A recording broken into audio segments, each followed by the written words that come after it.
Hey everybody, welcome to my channel. I'm Farah, and in today's video I'm going to be doing a tag. This one is called the Memento Mori tag. Now this tag was originally created by David at Polyglot Reading, and I was tagged by Grix. So thank you so much for tagging me. I'm sorry it took me forever to get to this, but so this is a tag that intermixes the idea of books and death. Okay, so here we go. Question number 1.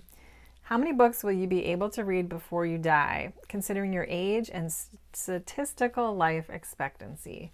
So this one is interesting because, we could go at any time, but right now I just turned 45, so I'm halfway to 90, and if we can guess that I statistically could live until 90, then I calculated it. I read about 50 to 60 books per year. So that's kind of saying I probably have about 3,000 books left if I live to statistically my longest life that I might live to. Kind of surprised by that number. I thought it would be bigger, first of all. But I know that as things in my life change, I may have more time to read, obviously, as my kids grow up and leave the household. And if I can ever retire, then I would have more time for reading. So maybe that number would go up. Question number 2, how does this number affect your choice of books?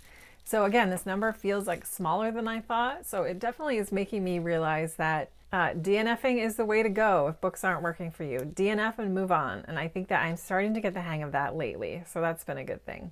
Obviously, I have a bunch of classics that I really want to get to before I die. And I just, anytime somebody truly raves about a book here on Booktube, I always keep a list. So I try to make those a priority.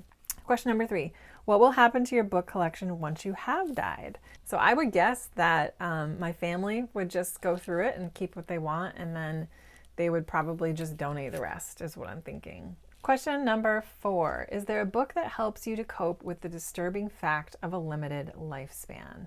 I don't really know. I don't really know what this question means. I know there's a lot of people that are ashamed of how old they are. They don't like to tell people their ages.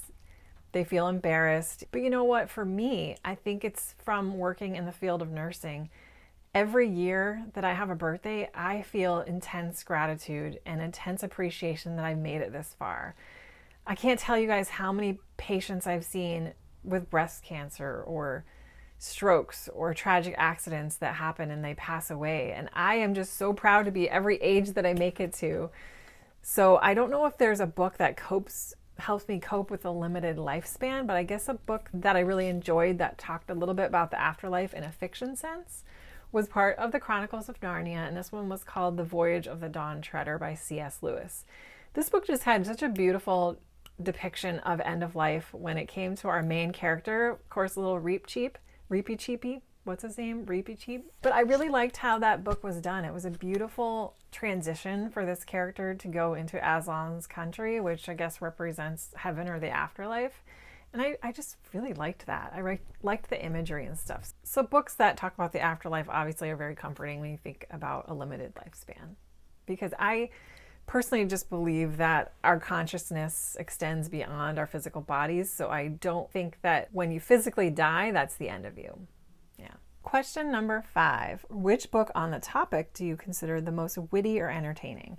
And I guess the only book I can think of that would fit this topic is a book called I'm Glad My Mom Died by Jenette McCurdy, and this is her memoir. And of course, by the title, her mom had passed away. And she talks about what her life was like growing up with a very narcissistic mom with probably a personality disorder who pushed her into acting, forced anorexia upon her, and just wreaked havoc over this poor girl's life. But what I really loved about this book was the humor that Jenette McCurdy had while she's talking about it. And she talks, obviously, she's sad that her mom dies. She loved her mom very much, but the humor that she put into this book, the title she chose, and the just journey she went on before her mom died and after her mom died, I really enjoyed it. So I don't know. I don't know if that really works for this question, but it's the only book I can think of. Question number 6, do you have a specific nonfiction book on the topic of death that you'd like to recommend? So I kind of have 2 that I just wanted to mention. The first book is called Life After Death, The Burdon of Proof by Deepak Chopra. And this book was really interesting. I read it a long time ago, though, at least 15 years ago. I think I read it after my first daughter was born. And I don't think I grasped it as much as I could grasp it now if I reread it, just based on all the spirituality practice and reading I've done over the years. But it's a journey into the different levels of consciousness, and it's sort of a map of the afterlife that they've discovered through scientific revelations, and it's science-based. He's a medical doctor as well. And it was just, I really thought it was fascinating. And it gives just a lot of different ideas or insight into the afterlife. And I know not everybody believes that there is an afterlife. You know, some people believe that when you're done, and that's it. And you have no consciousness anymore and you don't care anyway.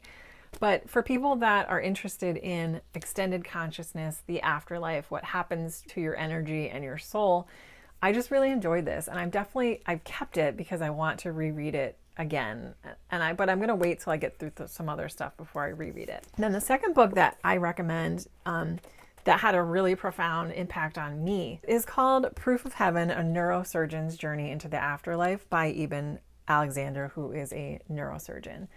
I picked up this book shortly after my father passed away. My father passed away when I was 33 years old, a week after I gave birth to my second daughter. And he passed away unexpectedly at the age of 52. He was a really young dad. My sister and I were born when he was only 19. And it was just a tragic loss for us. You know, it was just horrible. But this book came into my life. What I loved about this book is that it's a talk about a near-death experience that this man, Dr. Eben Alexander, had after he fell into a deep coma from a bacterial brain infection or spinal infection.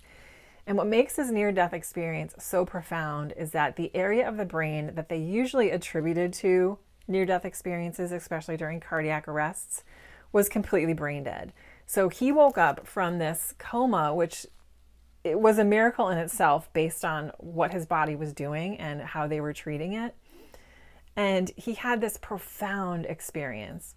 And I loved this book because it really blended the afterlife and my own sort of Catholic upbringing into science and into just this totally different perspective of a man that he was like, had a little bit of faith, but like was, you know, more science-based, but he was just, the whole medical community was completely blown away by this experience and what happened to him.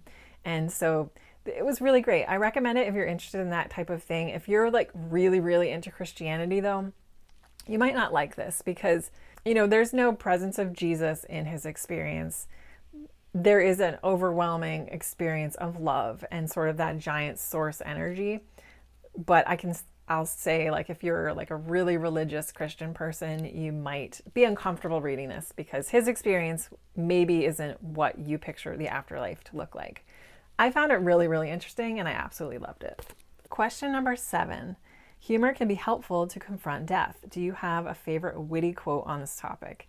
So I didn't before, but I just looked at Google real quick and there was one that made me laugh and it said, "If you cry at my funeral, I'm never going to speak to you again." That just made me laugh. I don't know. Put some little humor on it. You know, we're all going to go. We're all going to go someday.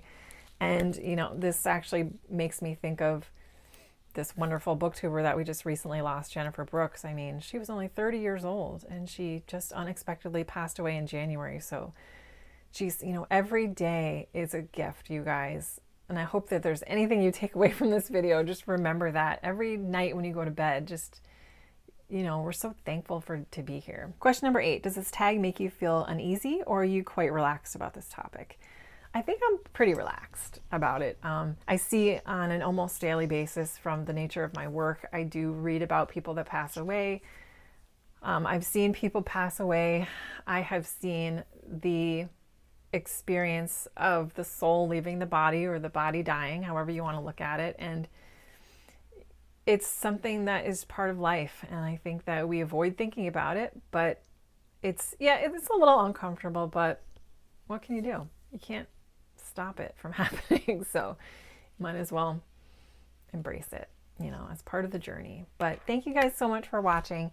I will leave a list of people to tag below if you're interested in doing this tag. And as always, feel free to do the tag, even if you're not particularly tagged. And if you've already done it and I tagged you, I do apologize. But thank you guys so much for watching. I really appreciate it. And I hope you have a great rest of your day. Take care, everybody.